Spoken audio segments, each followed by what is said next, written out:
They whispered about him in taverns and council halls alike. Not because Alpha King Jameson Howell was cruel, but because he was too much, too large, too powerful, too overwhelming in every way a woman was never meant to endure. 7 feet of dominance, scarred muscle, and iron restraint, Jameson Howell ruled the northern realm of Blackmere with absolute control. Armies obeyed him, enemies feared him, kingdoms bent. Yet no woman had ever stayed. 21 formal bond trials, 21 rejections. Some fled in terror, some laughed, one fainted. Others whispered prayers and begged to be released from the chamber the moment they realized the truth about the Alpha King's physical nature. They called him the unfit crown, a king destined to rule alone. But tonight, that silence shatters.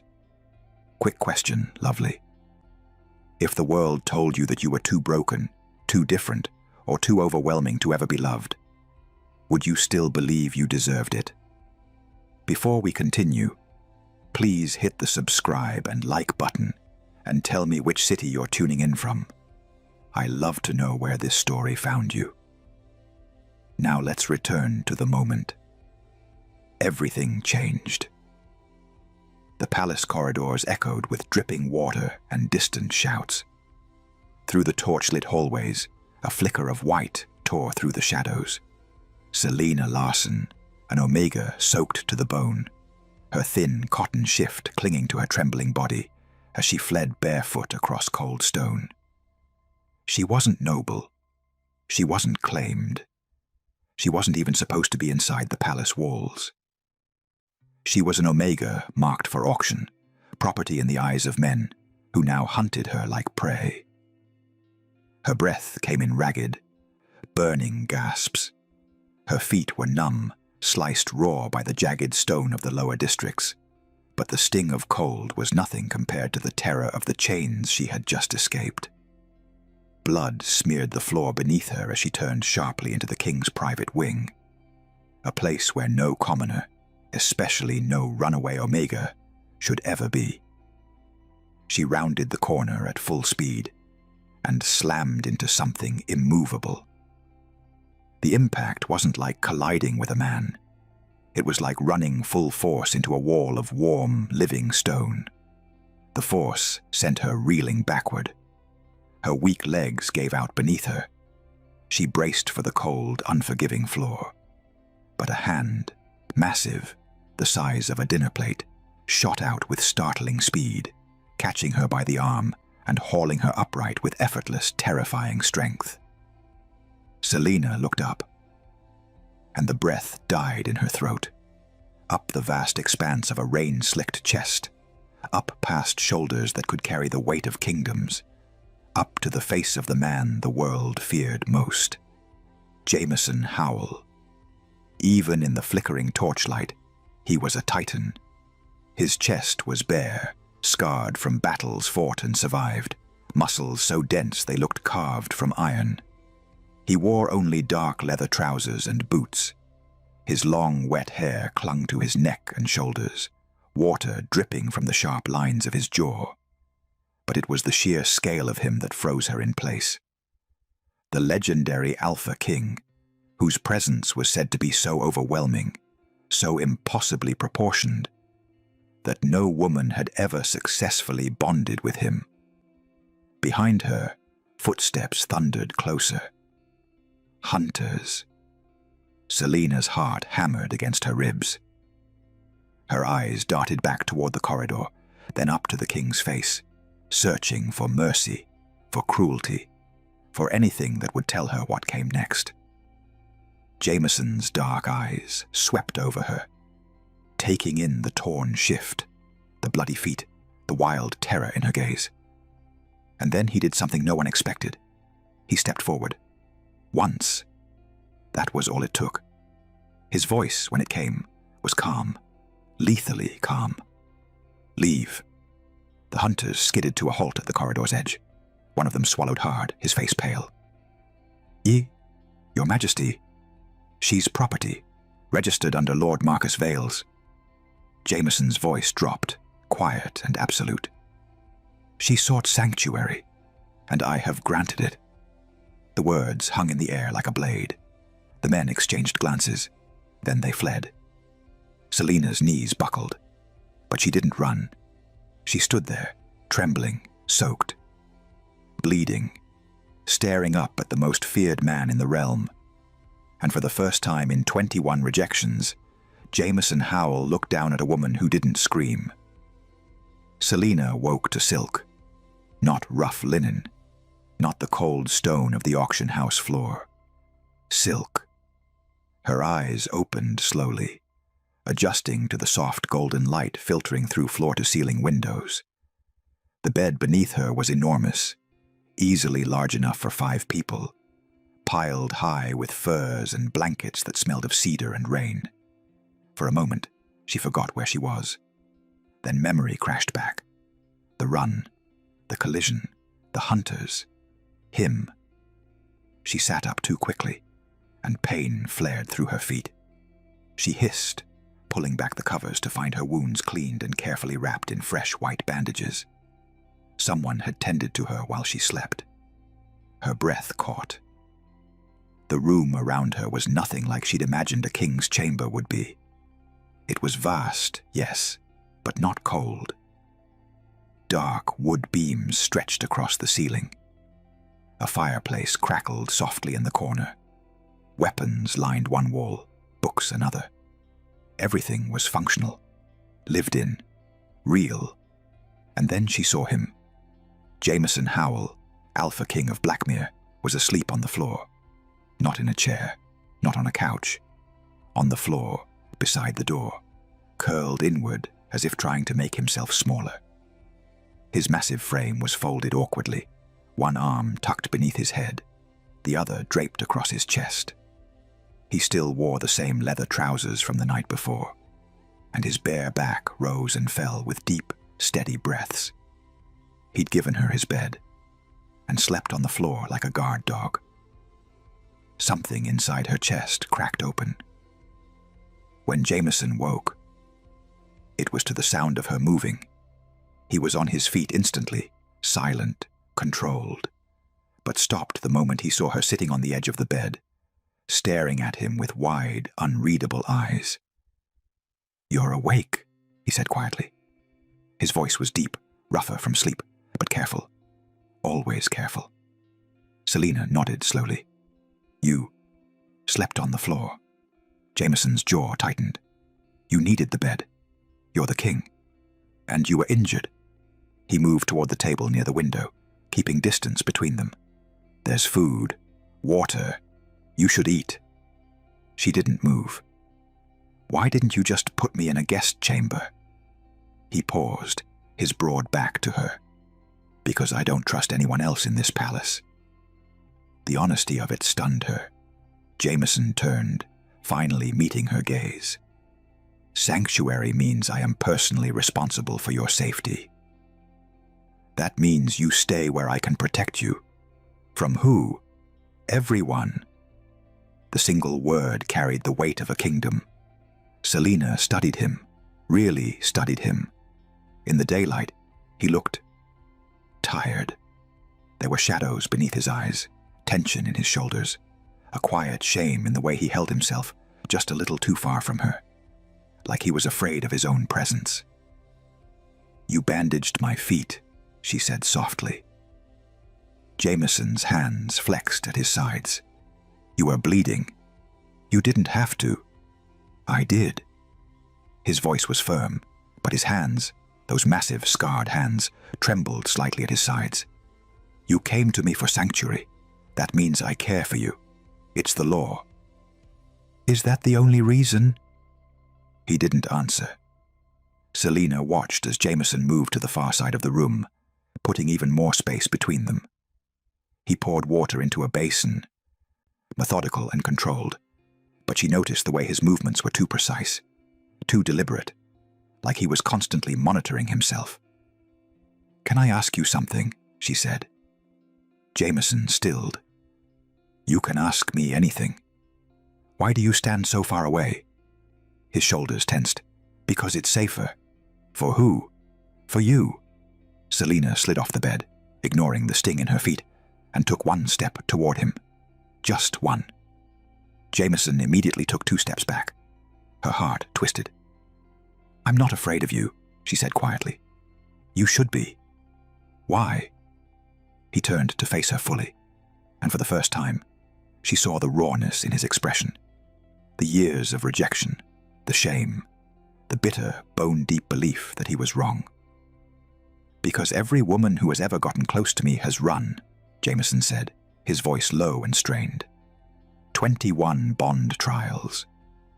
21 failures. Healers declared me physically incompatible with any Omega. The council paraded women before me like sacrifices, and every single one of them left that room terrified. Selena's throat tightened. Of what? Of me. He gestured to himself with barely restrained frustration. Of my size, my strength, my nature. They said I was too much, that no woman could survive bonding with someone like me. So I stopped trying. And you believed them. Why wouldn't I? His voice cracked, just barely. When 21 women tell you you're a monster, you start to believe it. Selena's chest ached. She crossed the room, slowly, deliberately, and stopped just in front of him. Jameson went rigid, his breath shallow, every muscle locked in restraint. "Give me your hand," she said softly. He hesitated. "Selena, please." Slowly, so slowly, Jameson extended one massive, trembling hand toward her. Selena took it gently and placed it over her throat, letting him feel the steady beat of her pulse beneath his palm. His eyes widened. "I'm still here," she whispered. "I'm not running. I'm not screaming. I'm here." Jameson stared down at her, his hand still pressed against her neck, feeling the life thrumming beneath her skin. The warmth of her, the trust. For the first time in years, he didn't feel like a weapon. He felt like a man. And the Omega who shouldn't have stayed, did. The summons came at dawn. A sharp knock on the chamber door, followed by the cold, clipped voice of Counselor Edric Hale. "Your Majesty, the Council demands your presence. Immediately." Jameson's jaw tightened.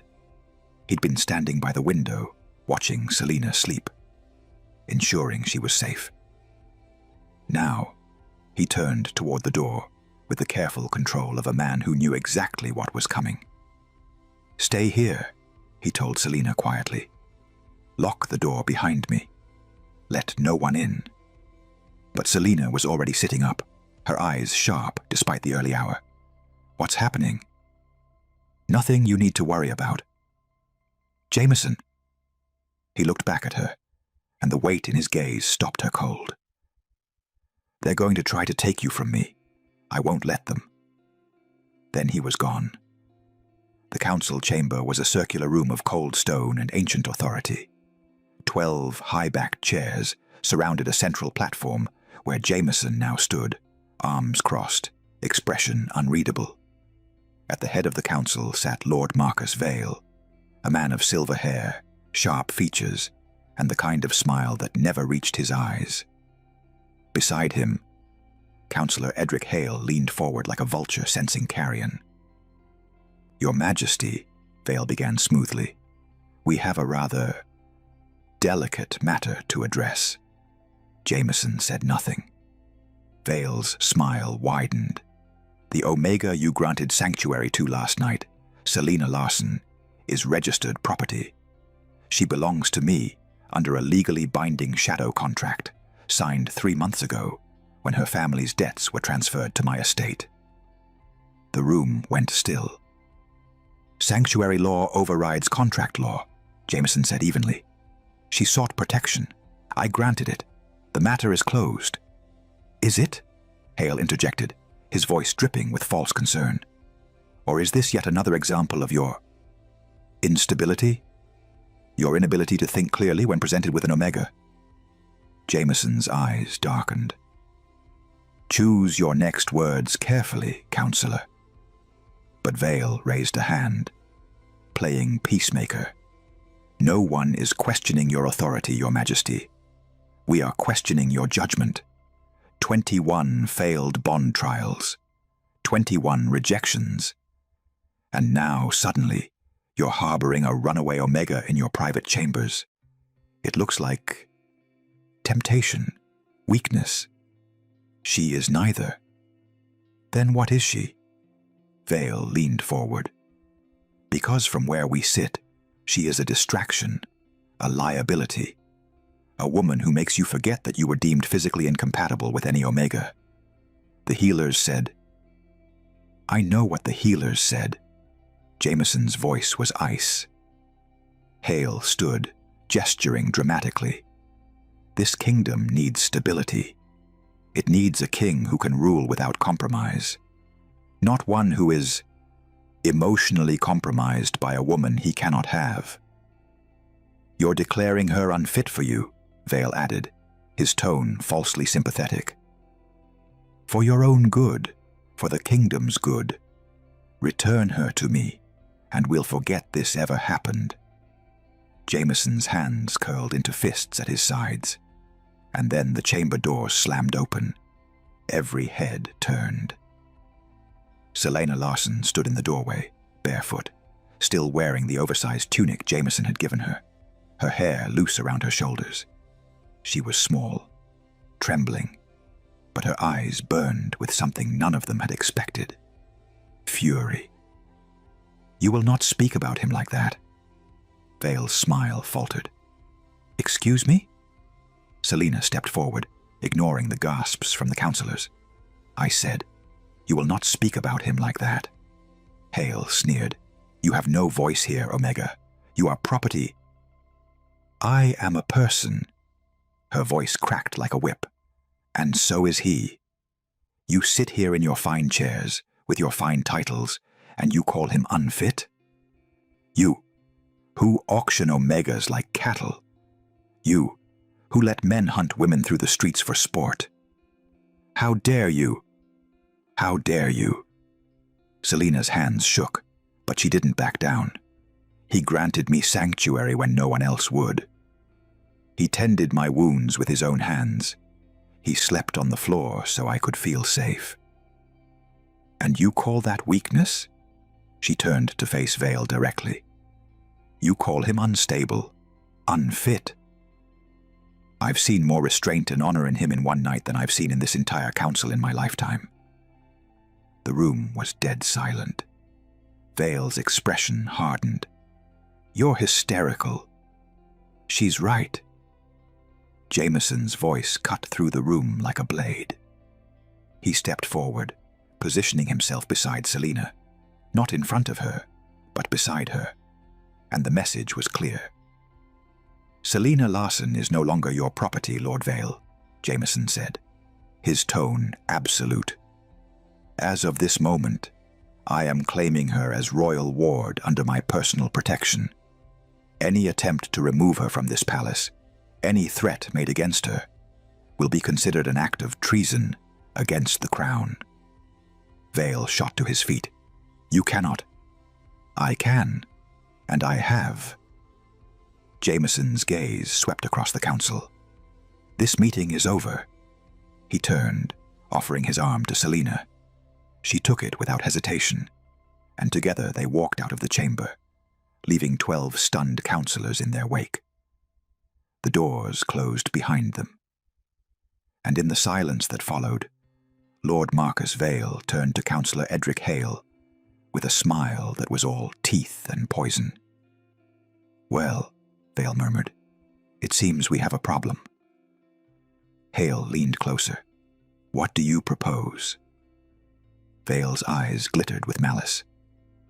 "We remind the kingdom why kings like him should never be allowed to love." Behind closed doors, in the shadows of power, the real danger began to take shape. They didn't speak until they reached the safety of his chambers. Jameson locked the door behind them, something he rarely did, and leaned against it, eyes closed, breathing controlled but heavy.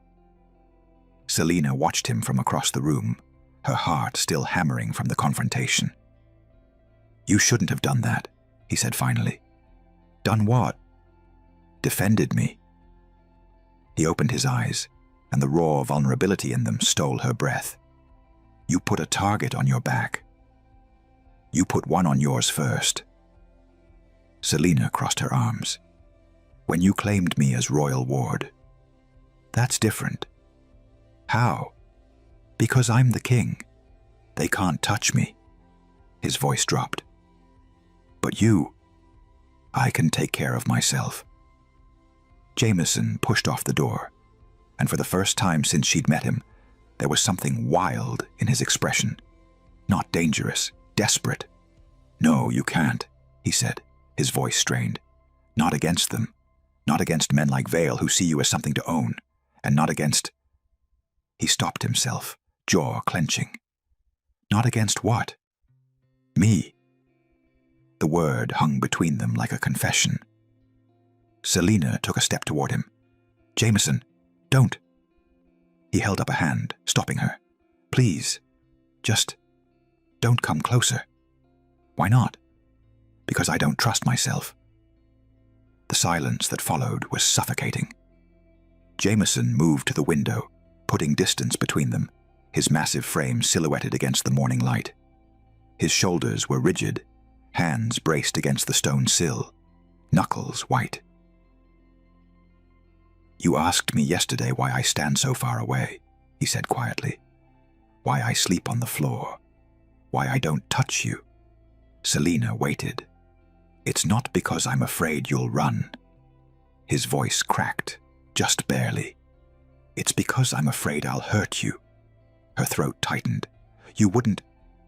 You don't know that." He turned to face her, and the anguish in his eyes was devastating. "No one knows that. The healers said my size, my strength, everything about me, is incompatible with an Omega. They said I could accidentally break someone, kill them even, if I lost control. You haven't lost control once since I've been here. Not yet." His hands trembled. "But what if I do? What if you trust me and I fail you? What if one moment of weakness, one lapse in restraint, and you—" He couldn't finish the sentence. Selena's heart shattered. She crossed the room slowly, deliberately, until she stood just outside his reach. "Jameson," she said softly, "look at me." He did, reluctantly. "What's your greatest fear?" she asked. "Really?" He exhaled shakily. "That someone will finally see past the monster, and I'll prove them wrong." The confession broke something open between them. "Then let me tell you when to stop," Selena said. Jameson's brow furrowed. "What?" "You're afraid of hurting me because you think you won't know when it's too much, so let me tell you." She held his gaze. "We set boundaries. We communicate. You touch me only when I ask. And if something feels wrong, I'll say so. Trust works both ways, Jameson." His breath hitched. "Selena. Do you trust me to know my own limits?" "Yes." "Then trust me to tell you." For a long moment, he just stared at her, this small, fierce woman who'd walked into his life like a storm and refused to leave. "You make it sound simple," he murmured. "It is. We just start small." "Small," he repeated, almost to himself. Selena extended her hand between them, palm up, an offering. "Hold my hand," she said softly. "That's all. Just hold my hand." Jameson looked down at her outstretched hand, like it was something precious and terrifying, all at once. Slowly, so slowly, he lifted his own hand. His fingers were twice the size of hers, scarred and calloused from years of battle. They hovered just above her palm, trembling. "You're shaking," Selena whispered. "I know." "Why?" "Because no one has ever asked me to touch them gently." The confession hit her like a physical blow. She reached up and closed the distance herself, wrapping her small hand around his. His fingers engulfed hers completely, warm and careful and utterly still. "See," she said, her voice soft. "I'm still here." Jameson exhaled a breath he didn't know he'd been holding. His thumb moved, just slightly, brushing across her knuckles in the most tentative, reverent gesture she'd ever felt. "You're so small," he murmured, more to himself than to her. "And you're so careful." He looked up at her, something like wonder flickering in his dark eyes. For the first time in years, he let himself feel the warmth of another person's touch, without flinching, without fear, without shame. Selena smiled, a real, genuine smile, and Jameson felt something inside him crack open. "What?" he asked quietly. "You have dimples." He blinked. "What?" "When you almost smile. Right there." She gestured with her free hand. "I didn't notice before. I don't smile. You almost did just now." And gods help him, he almost did again.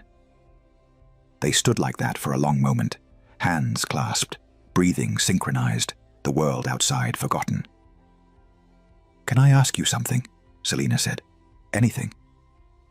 Why did you really grant me sanctuary?" Jameson's thumb traced another slow circle across her knuckles. "Because when you looked at me in that corridor, you didn't see a monster. You saw someone who could help you. And no one has looked at me like that in a very long time." Selena squeezed his hand gently. Maybe they were looking at the wrong thing. Maybe. For the first time since 21 women had rejected him, Jameson Howell allowed himself to believe that maybe, just maybe, he deserved more than solitude. And the Omega, who shouldn't have stayed, curled her fingers tighter around his, anchoring him to the hope he'd thought was lost forever. Selena couldn't sleep. 3 days had passed since the council confrontation.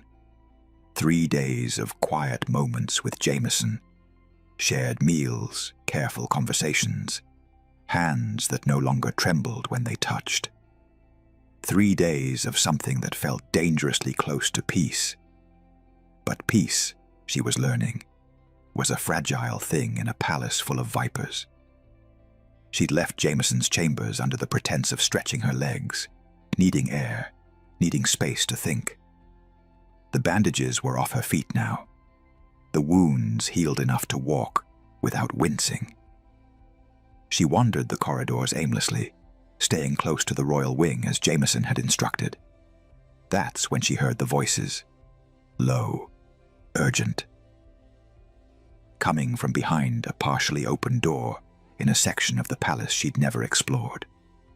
Selena knew she should keep walking, but something in the tone, the venom beneath the words, made her stop. She pressed herself against the cold stone wall and listened. "Cannot allow this to continue." That was Councillor Edric Hale, his voice sharp with frustration. "Patience, Edric." Lord Marcus Vale's voice was smoother, controlled. "Rushing will only expose us. The king has made her untouchable. A royal ward. He's claiming her, Marcus. Next he'll try to mate her, and then he won't get the chance." Silence. Selena's heart began to pound. "What are you suggesting?" Hale asked carefully. Vale's footsteps echoed across the room. "The Unity Feast is in 5 days. Every noble house will attend. Every eye will be on the king. And we give them a show they'll never forget." Selena heard the clink of glass, a bottle being opened, liquid poured. "This," Vale continued, "is a very special vintage, laced with bloodfire root, a substance that triggers uncontrollable alpha dominance. No restraint, no control, just pure, violent instinct." Hale inhaled sharply. "You're going to poison the king." "I'm going to expose him." Vale's voice was cold, calculated. "Jameson will drink this at the feast. Within minutes, he'll lose control. And when he does, the Omega will be there, vulnerable, trusting, unprotected. He'll do exactly what the healers warned he would do. He'll kill her. Precisely. Selena's blood turned to ice. And when the kingdom watches their beloved king brutalize an innocent Omega in front of the entire court, Vale continued, they'll finally see what we've known all along, that he is unfit to rule, unstable, dangerous. The council will have no choice but to execute him for regicide, and I will step in to restore order. It's brilliant, Hale murmured. It's necessary. Vale's tone hardened. Jameson Howell has ruled long enough. It's time for a king who understands that Omegas are tools, not temptations. That power is meant to be wielded, not restrained. What about the Omega? After? After, she's irrelevant. A tragic casualty. Proof that the unfit crown should never have been allowed near anyone fragile. Hale laughed. A cold, ugly sound. She actually believed he could be different. They always do. Selena's hands shook violently. She backed away from the door slowly, carefully, her breath coming in silent gasps. Her mind raced. They're going to kill him. No, worse. They're going to turn him into the monster he fears he is, and then kill him for it. And she would die, proving them right. Her back hit the opposite wall, and she squeezed her eyes shut, fighting the wave of terror threatening to drown her. 5 days. She had 5 days to stop this. But who could she tell? The council was compromised. The guards answered to Vale. If she went to Jameson now, he'd confront them directly. And they'd deny everything, call her hysterical, use it as more proof of his instability. No, she needed evidence, witnesses, something undeniable. But first, she needed to survive. Selena moved through the palace like a ghost. She avoided the main corridors, staying close to the walls, slipping through servant passages she'd discovered during her restless wanderings. Her mind worked frantically, piecing together a plan. She had to find proof of the poison. She had to expose Vale before the feast. She had to... A hand clamped over her mouth. Selena's scream died in her throat as she was yanked backward into a darkened alcove. She thrashed, kicking, clawing. Easy, easy, it's me. Jameson. She went limp with relief, and he released her immediately, stepping back to give her space even in the tight confines of the alcove. What are you doing out here alone? His voice was low, concerned. I told you to stay in the chambers. Selena's chest heaved. She wanted to tell him everything. Right now. Right here. But the words stuck in her throat. Not yet. Not without proof. I needed air, she lied, hating the taste of it. Jameson studied her face, his expression darkening. You're pale. What happened? Nothing. Selena. He stepped closer, his large hand cupping her face with heartbreaking gentleness. Don't lie to me, please. Her eyes burned. I just need some time, she whispered. To think. He searched her gaze for a long moment, clearly unconvinced, but finally nodded. Then, think in the chambers, where it's safe, where I can protect you. You can't protect me from this, she thought desperately. Not yet. Okay, she said aloud. But as Jameson escorted her back through the torchlit corridors, Selena's mind was already racing ahead. 5 days. That night, while Jameson slept, still on the floor, still keeping his distance, Selena waited until his breathing deepened into the rhythm of true rest. Then she slipped out of bed, moving silently across the chamber. She couldn't tell him. Not yet. Not until she had proof. But she could find it.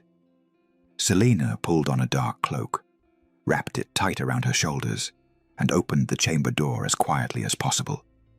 The corridor beyond was empty, lit only by dying torches. She took one last look at Jameson's sleeping form, this man who'd shown her more gentleness than she'd ever known. this king who deserved so much more than the fate they'd planned for him. Then she disappeared into the darkness, hunting for proof, racing against time, knowing that if she failed, they would both die screaming. Selena had found the poison. Hidden in Vale's private study, tucked behind a false panel she'd discovered by pure desperation, a crystal vial filled with dark red liquid, labeled in script so small she'd almost missed it. Bloodfire root extract. Proof. She'd clutched it to her chest like salvation, her heart pounding so loud she was certain someone would hear. But the real problem came when she tried to leave. Guards. Everywhere. Vale had doubled the palace watch, claiming concerns about security for the upcoming feast. But Selena knew better. They weren't keeping threats out. They were keeping her in. She'd hidden in a servant's closet for 2 hours, waiting for a shift change that never came. And that's when she'd overheard it, a passing conversation between guards. Hunting party left an hour ago. King's orders, won't be back until dawn. Jameson was gone, and the feast was tomorrow night. Panic had clawed up her throat. She couldn't wait, couldn't risk Vale discovering the poison was missing, couldn't let another night pass without warning Jameson. So she'd done the only thing she could. She ran. The palace tunnels were a labyrinth of stone and darkness. Selena had discovered them days ago, ancient passages used by servants to move unseen through the castle. Now she fled through them with nothing but a stolen torch, and the vial clutched in her trembling hand. Water dripped from the ceiling, pooling on the uneven floor. Her feet, still tender from her first escape, screamed with every step. But she didn't slow down. Keep moving. Find Jameson. Warn him. The tunnel sloped downward, and suddenly she was ankle-deep in water, then knee-deep.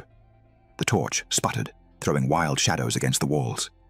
No, no, no. The water rose to her waist. Selena held the torch higher, the vial pressed against her chest, and pushed forward. The current pulled at her, trying to drag her back, but she grabbed onto protruding stones and hauled herself through. When she finally emerged into the outer passage, she was soaked, shivering, and the torch was barely holding on. But she was out. The bridge was worse. Ancient stone, slick with moss and rain, stretching across a ravine so deep she couldn't see the bottom. The wind howled through the gorge, tugging at her cloak, threatening to pull her over the edge. Selena took one step, then another. Don't look down. Don't think. Just move. Halfway across, her foot slipped. She gasped, catching herself on the rope railing, frayed and old and groaning under her weight. The vial tumbled from her grip. No! She lunged, catching it with her other hand just before it disappeared into the darkness below. Her heart hammered against her ribs. For Jameson. Do this for Jameson. She thought of his hands, so careful, so gentle. The way he'd held her like she was something precious. The way he'd looked at her when she told him she wasn't afraid. I'm still here, she'd said. She had to stay here. Had to survive this. Selena pulled herself upright and kept moving. The forest was alive with danger. Wolves howled in the distance, territorial, hungry. Selena's torch was dying now, barely more than embers. She stumbled over roots and rocks, her lungs burning, her vision blurring with exhaustion. How far had the hunting party gone? She didn't know, didn't care. She just kept running. A branch snapped behind her. Selena spun, and two glowing eyes stared back from the darkness. Wolf. She froze, her breath caught in her throat. The creature was massive, gray fur, teeth bared, stalking forward slowly. She had no weapon, no strength left, nothing but... Jameson! Her voice cracked, desperate, echoing through the trees. The wolf lunged. Selena threw the dying torch at it and ran blindly into the darkness, branches tearing at her clothes, her face, her hands. Her foot caught on something and she went down hard, rolling across the forest floor. Pain exploded through her shoulder. She tried to push herself up, but her arms gave out. Get up, get up, get up. But her body wouldn't obey. The wolf's growl rumbled closer. And then, get back. A roar split the night. Not a wolf's roar, an alpha's. The wolf yelped and fled. Torchlight flooded the clearing. Selena's vision swam, but she'd recognize that silhouette anywhere. Massive, powerful, moving toward her with terrifying speed. Selena! Jameson dropped to his knees beside her, his hands hovering over her body, not touching, checking for injuries with frantic eyes. What happened? Why are you? How did you? His voice broke. You're bleeding. Jameson. Her voice was barely a whisper. Don't talk. Don't move. I'll... Listen. Something in her tone stopped him cold. Selena's shaking hand fumbled for the vial still clutched against her chest. She pressed it into his palm, her fingers too weak to hold it any longer. Vale, she gasped. Counselor Hale, they're going to poison you tomorrow at the feast. Jameson's entire body went rigid. Bloodfire root, she continued, each word an effort. Triggers alpha dominance. They want you to lose control, to hurt me, so they can... Her vision darkened. Execute you. Selena, I found it. I have proof, but they're watching. Couldn't tell you. Had to find you. Her eyes fluttered closed. Selena. I'm still here, she whispered, barely audible. Just tired. And then she collapsed completely into his arms. Jameson caught her, cradling her against his chest like she weighed nothing. His hands, those massive, trembling hands, held her with a gentleness that defied his size. Around him, his hunting party emerged from the trees, weapons drawn, eyes wide with shock. But Jameson didn't see them. He only saw her. This small, fierce woman who'd run through flooded tunnels and crossed broken bridges and faced wolves in the darkness. All to save him. No one had ever risked anything for him before. No one had ever chosen him over their own safety. No one had ever loved him enough to run through hell itself just to warn him. But she had. Get the healer, Jameson said, his voice deadly calm. Now. His men scattered. Jameson looked down at Selena's unconscious face, scratched, bruised, so pale it terrified him, and felt something inside him fundamentally shift. She'd fought for him, and now he would burn the world down for her. The unfit crown was done being afraid. The great hall blazed with torchlight and tension. Every noble house in Blackmere had gathered for the Unity Feast. Lords and ladies in their finest silks, council members seated at the high table, servants weaving through the crowd with platters of food and wine. The air hummed with false pleasantries and sharper-edged gossip. At the center of it all, Alpha King Jameson Howell sat upon his throne, his expression carved from stone. Beside him, in a chair that had never been occupied before, sat Selena Larson. She wore a gown of deep emerald, modest, elegant, befitting a royal ward. Her hair was braided back, revealing the fading bruises on her face from her run through the forest. She hadn't wanted to hide them. Let them see what she'd endured to protect their king. Lord Marcus Vale stood at the base of the dais, a golden chalice held aloft, his smile perfectly practiced. Your Majesty, he announced, his voice carrying across the hall, in honor of this year's Unity Feast and the strength of Blackmere, we present the ceremonial toast, vintage from the king's own cellars, symbolizing prosperity and continued reign. The crowd murmured approval. Jameson didn't move. Vale climbed the steps slowly, reverently, extending the chalice toward the king.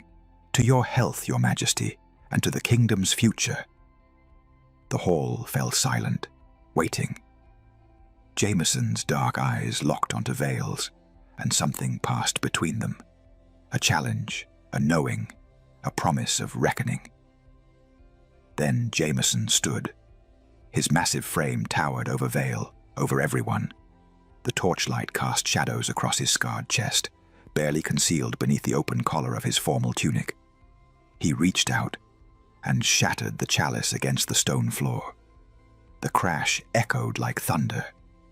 Wine and poison splattered across the dais, the crystal fragments glittering like blood-red stars. The hall erupted in gasps and shocked whispers. Vale's face went pale. "Your Majesty, I—" "What?" "Bloodfire root extract," Jameson said, his voice cutting through the chaos like a blade. "Designed to trigger uncontrollable alpha dominance. Isn't that right, Lord Vale?" The temperature in the room plummeted. Vale stammered.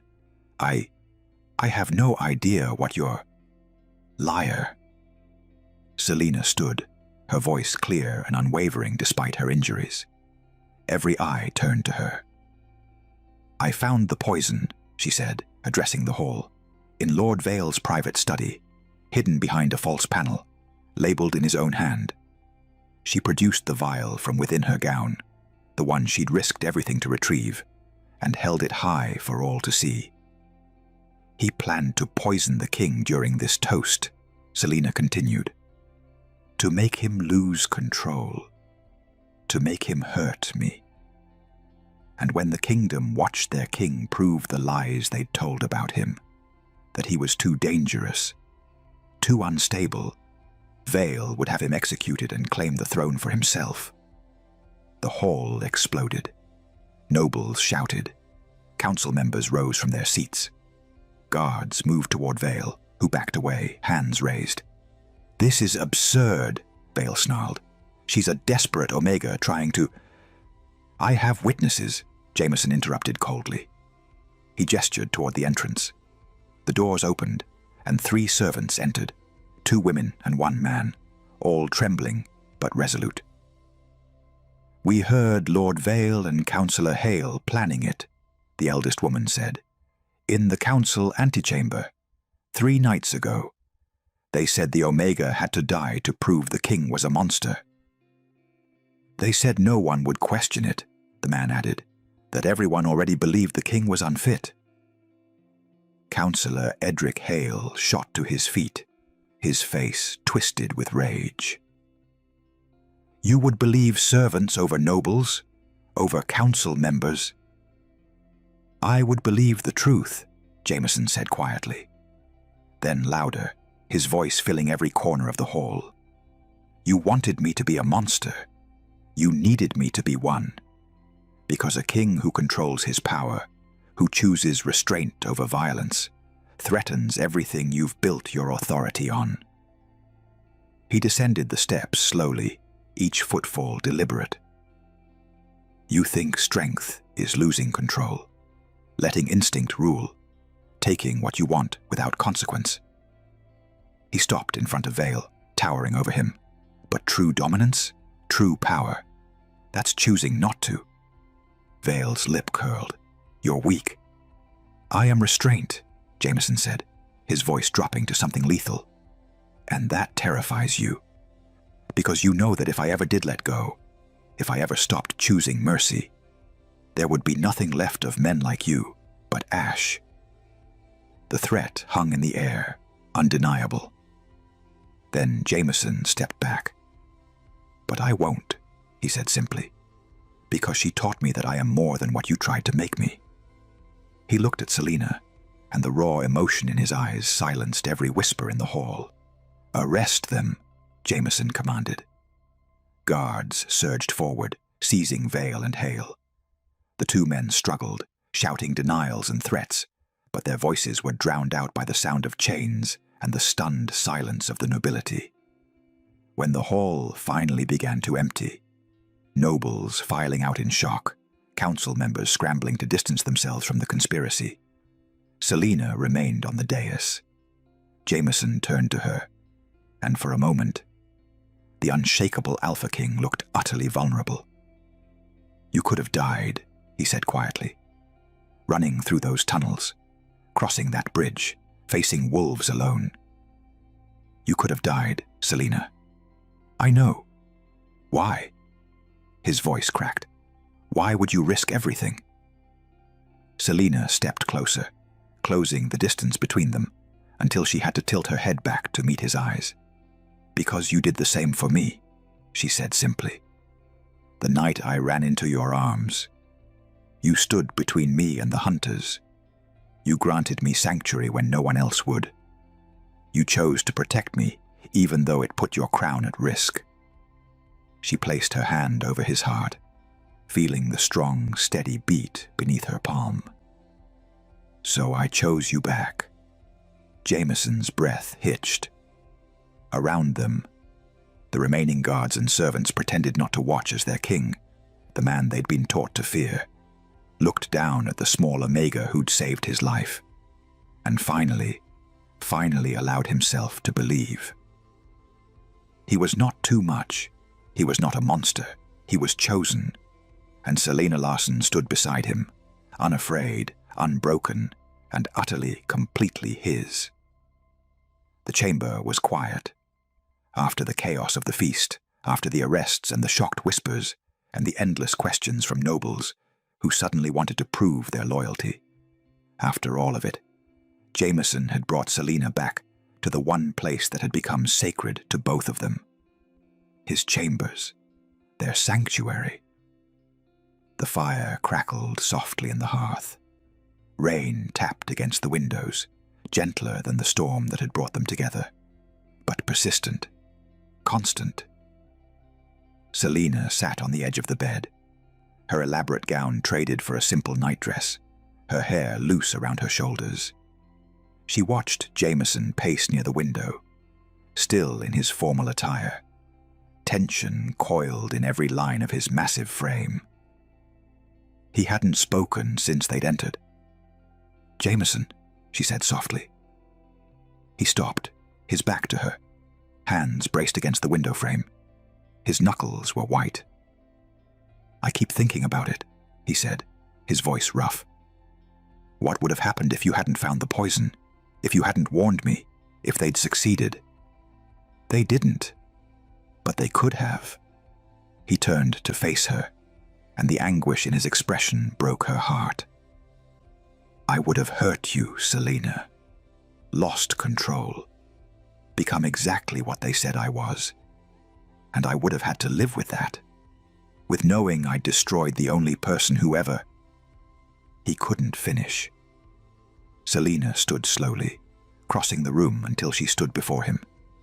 Even in the low firelight, he was overwhelming. All power and restrained strength and devastating vulnerability. "But you didn't," she said firmly. "You didn't hurt me. You didn't lose control. You chose restraint, just like you always have. Because you weren't there when... I'm here now." Jameson's jaw clenched. "Selena, do you trust me?" The question stopped him cold. "You know I do," he said hoarsely. "Then trust me now." She reached up slowly, giving him every opportunity to pull away. "Let me touch you. Really touch you. Not just your hand. Not from a distance. You." His breath caught. "I don't know if I can." "Yes, you can." Her fingers hovered just above his chest, not quite making contact. "Because I'm not afraid of you. I never have been. And I need you to stop being afraid of yourself." For a long moment, Jameson just stared at her. This small, fierce woman who'd run through darkness to save him, who'd stood before the entire kingdom and defended him, who looked at him now with something that looked dangerously like love. "What if I lose control?" he whispered. "You won't." "How can you be so sure?" "Because you never have." Selena's voice was gentle, but absolute. Not once. Not when I collided with you in the corridor. Not when you tended my wounds. Not when you held my hand. Not even tonight, when you had every reason to tear Veil apart with your bare hands. You chose restraint. Her palm finally made contact with his chest, warm and steady over his heart. You are the most controlled person I have ever known, she said. And I trust you completely. Something inside Jameson shattered. A sob caught in his throat, raw and unexpected, and suddenly his hands were cupping her face with that same devastating gentleness he'd shown from the beginning. I don't deserve you, he breathed. You do. Selena. You do. She covered his hands with hers. You deserve to be loved, to be touched without fear, to be seen as more than a weapon or a monster or a crown. You deserve this. And then she kissed him. It was soft at first, tentative, testing. But when Jameson didn't pull away, when his hands remained gentle against her face, Selena deepened it. His response was careful, controlled, but she felt the tremor that ran through him. The years of isolation cracking open. The belief that he was too much finally breaking apart. When they pulled back, both breathing hard, Jameson rested his forehead against hers. You're shaking, Selena whispered. I know. Why? Because no one has ever kissed me like that before. His voice was wrecked, like I was something precious. Selena's throat tightened. You are. I'm too. You're enough. She pulled back just enough to meet his eyes. You have always been enough. The world just wasn't ready to see it. Jameson's hands slid down to her shoulders, then her arms, finally resting at her waist, still careful, still giving her space to move away if she wanted. She didn't. Instead, she stepped closer, closing the last breath of distance between them. I'm still here, she said, echoing the words she'd spoken days ago. And I'm not going anywhere. Something in his expression shifted, from fear to wonder, to something that looked like hope. The mating bond, he said quietly. It's not something I can control. If this continues, eventually it will. I know. And you're not afraid. Selena smiled, soft and real, and utterly unafraid. Of being bonded to the man who's shown me more gentleness than anyone in my life. No, I'm not afraid. Selena, I choose you, Jameson.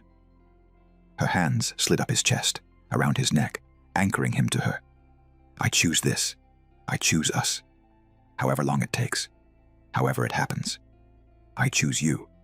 Jameson closed his eyes, pulling her impossibly closer, still gentle, still careful, but no longer afraid.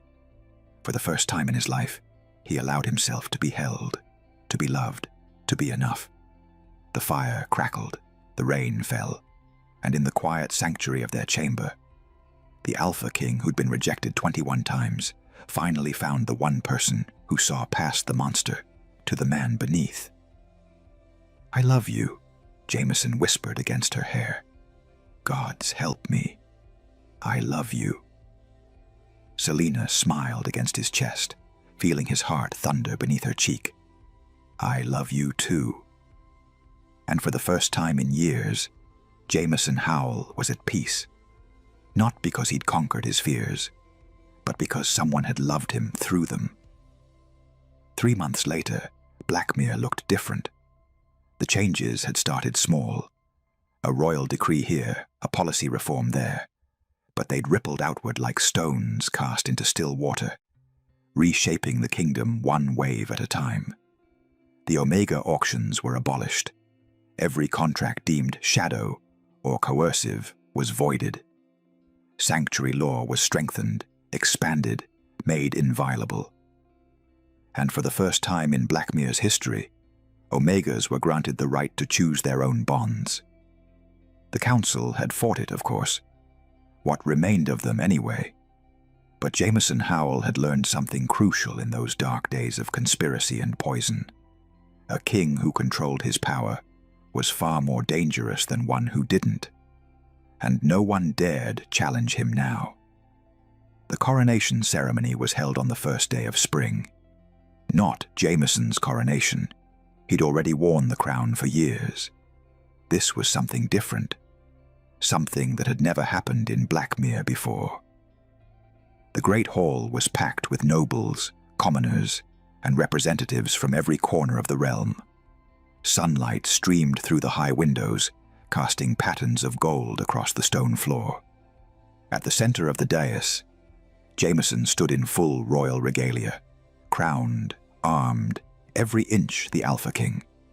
Beside him, in a gown of silver and white that caught the light like starfall, stood Selena. The high priestess raised her hands, and the hall fell silent. "People of Blackmere," she intoned, her voice carrying across the assembled crowd. "Today we witness not the crowning of a king, but the recognition of a queen. Selena Larson, once Omega, now royal ward, and by the king's decree and the kingdom's will, queen consort of Blackmere." The crowd erupted, not in whispers or shocked gasps, but in cheers. Because they'd seen it. They'd watched this small, fierce woman stand before the council and expose a conspiracy. They'd heard how she'd run through darkness to save their king. They'd witnessed her refuse to bow when powerful men tried to break her. She'd earned this crown not through blood or birthright, but through choice, and the kingdom loved her for it. The priestess turned to Jameson. "Your Majesty, do you take this woman as your bonded mate, your equal in rule and reign, your partner in all things?" Jameson's dark eyes never left Selena's face. "I do," he said, his voice steady and sure. "I choose her, today and every day after." The priestess smiled. "And you, Selena Larson, do you accept this bond? Do you choose to stand beside this king, to share his burdens and his crown, to be his strength when he falters and his heart when he doubts?" Selena's throat tightened with emotion. She thought of the terrified girl who'd run through rain-soaked corridors, the Omega who'd slammed into a wall of muscle and found sanctuary instead of cruelty. The woman who'd learned that the most feared man in the realm was also the gentlest. "I do," she said, her voice clear and unwavering. "I choose him. I have always chosen him." The mating bond snapped into place like a lock finding its key. It wasn't violent or overwhelming. It was right. A thread of gold connecting their souls, anchoring them to each other in a way that transcended words or titles or crowns. Jameson inhaled sharply, feeling it settle into place. Feeling her settle into place. In his heart, in his mind, in every corner of his being that had been empty for so long. Selena gasped softly, her hand flying to her chest as the bond hummed to life between them. "I feel you," she whispered, wonder in her voice. "And I feel you," Jameson murmured back. "Always." The priestess raised both hands. "Then, by the power vested in me and witnessed by this kingdom, I declare you bonded, king and queen, Alpha and Omega, mates." The hall exploded in celebration. Later, when the feast had wound down and the nobles had finally departed, Jameson and Selena stood on the private balcony overlooking the kingdom. The stars were out, brilliant and countless, and the city below glowed with torchlight and joy. "Do you regret it?" Jameson asked quietly. "Choosing this life? This crown? Me?" Selena turned to him, her hand finding his automatically, the gesture as natural as breathing now. "Never," she said. "Do you regret granting me sanctuary?" Jameson pulled her close, his large frame curving around hers protectively. "It was the best decision I ever made, even though I caused you nothing but trouble, especially because of that." He pressed a kiss to the top of her head. You saw me, Selena. Really saw me. Not the king, not the monster, just me. And what did I see? Jameson was quiet for a long moment, staring out at the kingdom he'd ruled alone for so many years. A man who was always told he was too much, he said finally, who believed he didn't deserve to be loved, who thought his greatest strength was also his greatest curse. And now? Selena prompted gently. He looked down at her. This woman who'd run through darkness for him, who'd stood before a kingdom and claimed him, who'd taught him that restraint wasn't weakness, but the truest form of power. Now I know the truth, Jameson said softly. I was never the monster they feared. I was just a man brave enough to love with restraint, waiting for someone brave enough to love me back. Selena smiled, rising on her toes to kiss him, gentle and sure and full of promise. Then it's a good thing I'm very brave, she murmured against his lips. Jameson laughed, a real, genuine sound that rumbled through his chest, and held her close as the stars watched over them. The unfit crown had finally found his queen, and Blackmere had never been stronger. The end drop, a comment telling me what moment made you fall in love with Jameson and Selena's journey.